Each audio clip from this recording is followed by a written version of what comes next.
इस बीच एक और बड़ी खबर आ रही है, इसी खबर से जुड़ी हुई वो बता देते हैं। ईरान पर आईएईए के बयान से दुनिया में एक डर है। ईरान पर आईएईए के बयान से दुनिया में इस बात का डर है कि यहाँ जो इनरिच्ड यूरेनियम है उसकी वजह से न्यूक्लियर रेडिएशन का खतरा हो सकता है। नतांज, फोर्दो और इस्फहान से रेडिएशन का डर है और ये एक बड़ी चिंता की वजह है। आईएईए को खुद जानकारी ईरान ने भी दी है कि देखिए हमला किया गया है हमारे न्यूक्लियर सेंटर पर, और आईएईए भी ये चिंता जाहिर कर रहा है कि इसकी वजह से चिंताजनक हालात बने हुए हैं। ये दुनिया के लिए भी एक चिंता की बात है कि अगर इस तरह के हालात बनते हैं, नतांज, फोर्दो और इस्फहान से रेडिएशन का डर बना हुआ है। वीके दत्ता जी, लेकिन देखिए ये जो डर है वो ईरान और अमेरिका के बीच में, या इजराइल, अमेरिका और ईरान के बीच में जो इस वक्त हो रहा है, और अमेरिका का कहना है कि भाई वो उनकी जो परमाणु क्षमता है उसको ख़त्म करेंगे, लेकिन ये भी तो एक बहुत बड़ा डर है दुनिया के सामने कि नतांज, फोर्दो, इस्फहान यहाँ से न्यूक्लियर रेडिएशन का फिर खतरा बढ़ जाएगा।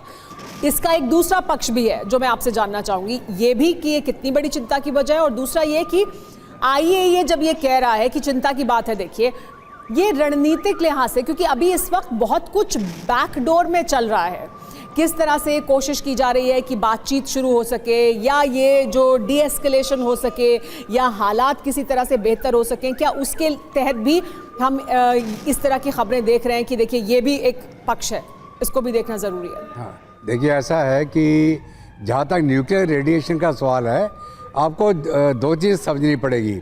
न्यूक्लियर रेडिएशन उस जगह से फैलेगा जहाँ पर न्यूक्लियर फ्यूजन चालू हो रखा हो। अभी ईरान का जो न्यूक्लियर पावर प्लांट है बुशर में है, जो पर्शियन गल्फ के बिल्कुल किनारे पे है। वो अगर वो न्यूक्लियर पावर प्लांट का कोर डैमेज होता है जहाँ पर ऑलरेडी फ्यूजन चल रहा है और वो एक्टिव है, तो फिर वो आपको रेडिएशन फैलेगी, जिस प्रकार की चेर्नोबिल में हुआ, जिस प्रकार आपके फुकुशिमा जापान में हुआ जब वहाँ पे सुनामी आई थी। तो वो रेडिएशन अलग प्रकार की होती है। अगर मान लीजिए उनके न्यूक्लियर एनरिचमेंट प्लांट जो है फोर्दो, जहाँ उसका नातांज के अंदर है, जो ऑलरेडी अंडरग्राउंड है, अगर मान लो वहाँ पे कोई डैमेज होता भी है तो वो रेडिएशन जो होती है वो यूरेनियम की रेडिएशन है जो एक्टिव नहीं है। तो वो क्या ऑलरेडी अंडरग्राउंड है, वो नहीं फैलेगी, वो एटमॉस्फेयर में नहीं जाएगी, उसको सील किया जा सकता है आसानी से। तो ये समझना पड़ेगा कि जो एटॉमिक एनर्जी अथॉरिटी बोल रही है, इंटरनेशनल एटॉमिक एनर्जी अथॉरिटी, वो उसका डर बता रही है कि अगर न्यूक्लियर पावर प्लांट का कोर डैमेज हो गया, उसकी रेडिएशन फैलेगी कहाँ? पर्शियन गल्फ में आने जाने वाले के जहाज, उसके पार जो कुवैत वगैरह दूसरे मुल्क पड़ते हैं उनको ऊपर भी इसका असर हो जाएगा। जिस तरफ हवा की दिशा होगी उस तरफ वो रेडिएशन चल देगी।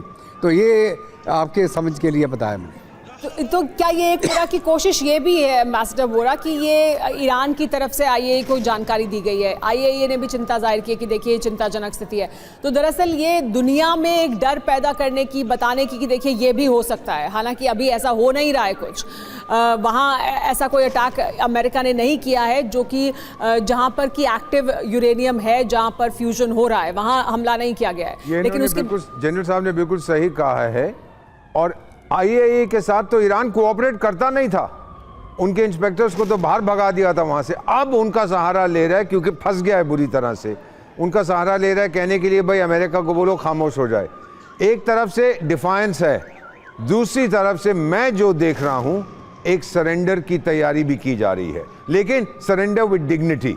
आईएईए कुछ कहेगा देखो जी ये हो जाएगा वो हो जाएगा, चलिए मैं दुनिया को खतरे में नहीं डालना चाहता इसलिए मैंने हथियार टेक दिए हैं। तो ये डबल गेम जो मैं देख रहा हूँ वहाँ पे इस समय चल रही है। जी हाँ, और क्या ये दरअसल एक कोशिश है कि हम इसको कुछ डी एस्केलेशन हो, कोई सरेंडर हो, लेकिन फिर इस सम्मान के साथ हो कि हम नहीं, ये दुनिया चिंता जाहिर कर रही है, इस वजह से हम ऐसा कर रहे हैं।